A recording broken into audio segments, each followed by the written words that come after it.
हजारीबाग के बड़का गांव विधानसभा के महूदी गांव में मुहर्रम के मौके पर दो समुदायों के बीच झड़प हुई। बीजेपी नेताओं ने इस मामले की जांच के लिए महूदी गांव पहुंचे। बीजेपी नेताओं का कहना है कि धर्म विशेष के लोगों ने बहुसंख्यकों पर हमला किया है। वहीं इसके बाद नेता प्रतिपक्ष अमर कुमार बाउरी के नेतृत्व में बीजेपी नेताओं ने सूबे के डीजीपी से मिलकर एक ज्ञापन सौंपा। बाउरी ने कहा कि महूदी गांव में हिंदुओं को रामनवमी का जुलूस नहीं निकालने दिया जाता है, लेकिन मुहर्रम जुलूस में उपद्रव के बाद पुलिस ने कई बेकसूर हिंदुओं के खिलाफ झूठा मामला दर्ज किया है। उन्होंने पुलिस और प्रशासन के अधिकारियों पर कार्रवाई की मांग की है। आप सब लोगों ने देखा है लगातार जिस तरह से घटनाएं घटित हो रही है। विगत 72 घंटे में पूरे झारखंड प्रदेश में जो घटनाएं निकल करके सामने आई है, जिस तरह से फिलिस्तीन के झंडे दिखाए गए, घुमाए गए, विभिन्न इलाकों से दंगे हुए, पाकुड़ में जिस तरह से हमले हुए, वापस हमले हुए तारानगर और जलाही नगर में, ये सारी चीजें बहुत अलार्मिंग सिचुएशन की ओर झारखंड का ध्यान आकर्षित करती है। हम लोग बेसिकली इन सारे मुद्दों के साथ जो विशेष रूप से कल हम लोग गए थे महोदी, वो हजारीबाग का क्षेत्र है जहां लगातार लोगों का यह मांग कि हमें भी अपने धर्म का रामनवमी का झंडा निकालने की अनुमति दी जाए और उसके लिए प्रशासन हमको लाइसेंस प्रदान करे।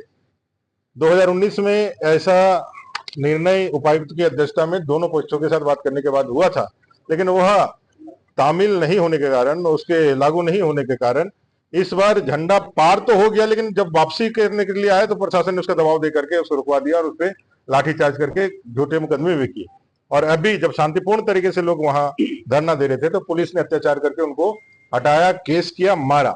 और जो हम लोग के प्रतिनिधि सारे विधायकगण हम जो लोग वहां गए तो देखने से लगा कि भाई ये तो अपने देश के अंदर यदि एक सार्वजनिक रास्ता में अगर एक धर्म विशेष का झंडा निकालने का, मुहर्रम का झंडा निकालने का परमिशन है, तो उसी रास्ते से हिंदुओं का झंडा निकालने का, रामनवमी का झंडा निकालने में क्यों प्रतिबंध है? और जायज सा भी सवाल है, अगर यदि तनाव है तो दोनों पक्ष का तनाव होना चाहिए। हमारा ही झंडा का निकले और आपको तनाव हो, आपका झंडा निकले तो हम शांत बैठे रहे, ऐसा तो लोग को एलिगेशन ऐसा नहीं होना चाहिए। 40 साल हम लोगों को झंडा नहीं पार करने दिया। प्रशासन ने कहा कि भाई इस साल नहीं निकालेंगे, अगले साल हम लोग बात करेंगे, लेकिन एक साल भी उनसे बर्दाश्त नहीं हुआ और ये घटनाएं घटित हो रही है। भयंकर आक्रोश है।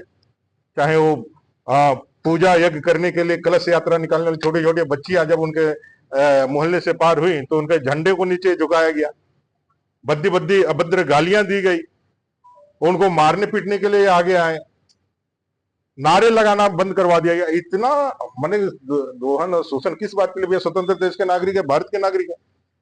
इस देश के अंदर दो टुकड़े सिर्फ इसीलिए हुए हैं कि आपको संविधान पसंद नहीं था, आपने अपने धर्म के हिसाब से अलग पाकिस्तान ले लिया। जो बचा उसको तो उस हिसाब से रहने दो कि यहाँ पर भी जहां आपकी संख्या बढ़ गई वहां अब संविधान नहीं चलेगा, आपका जो है आपका अपना कानून चलेगा। ये मानसिकता के कारण आज झारखंड और पूरे देश के अंदर जो है ये बढ़ रही है और बांग्लादेशी घुसपैठी और इस तरह की समस्याएं लग रही है। तो इसी सारे बिंदुओं पर उनको, और जो झूठे मुकदमे हुए हैं, वहां का एसडीपीओ, वहां का एसडीएम, वहां का सीओ, वहां का बीडीओ, इन पे कार्रवाई हो, इनको बर्खास्त किया जाए और ऐसे सारे केसेस जो गलत तरीके से किए उनको उठाया जाए और जो दोषी लोगों पे कार्रवाई के लिए केसेस हुए हैं उन पे कार्रवाई हो। वहीं बीजेपी सांसद मनीष जायसवाल ने कहा कि रामनवमी पर हिंदू समाज के जुलूस पर तरह तरह की पाबंदी लगाई जाती है, लेकिन मुहर्रम में उपद्रव होने पर सरकार और पुलिस तमाशा देखती रहती है।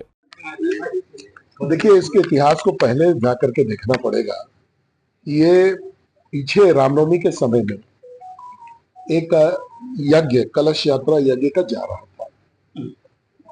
पहले इन्होंने जिला प्रशासन को पूरी सूचना दी, थाना के लोग साथ में चल रहे थे और थाना से मात्र 200 मीटर की दूरी पर उसको रोका जाता है। इस कलश यात्रा को रोक दिया जाता है।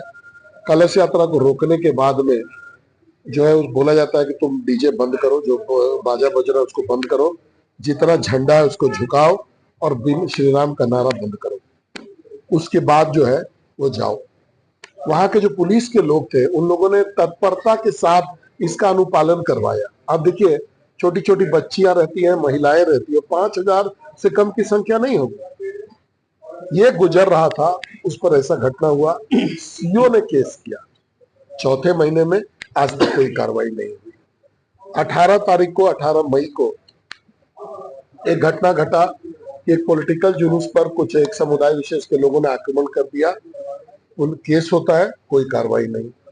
उसी दिन इसी घटना को लेकर के एक आदमी अल्पसंख्यक मोहल्ले से गुजर रहा था, उसके हाथ को मार के फ्रैक्चर कर दिया जाता है, FIR होता है, कोई कार्रवाई नहीं। अभी परसों 3-4 दिन पहले पुलिस के लोग एक व्यक्ति को उसके घर से उठा करके ले जाते हैं, उसको मारते पीटते हैं और उसका सर फोड़ देते हैं।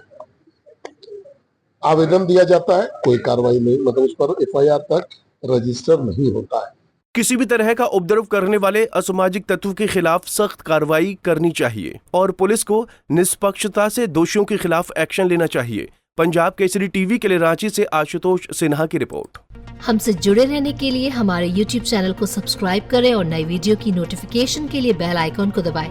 अगर आप ये वीडियो Facebook पर देख रहे हैं तो लाइक जरूर करें और ज्यादा से ज्यादा शेयर करें। धन्यवाद।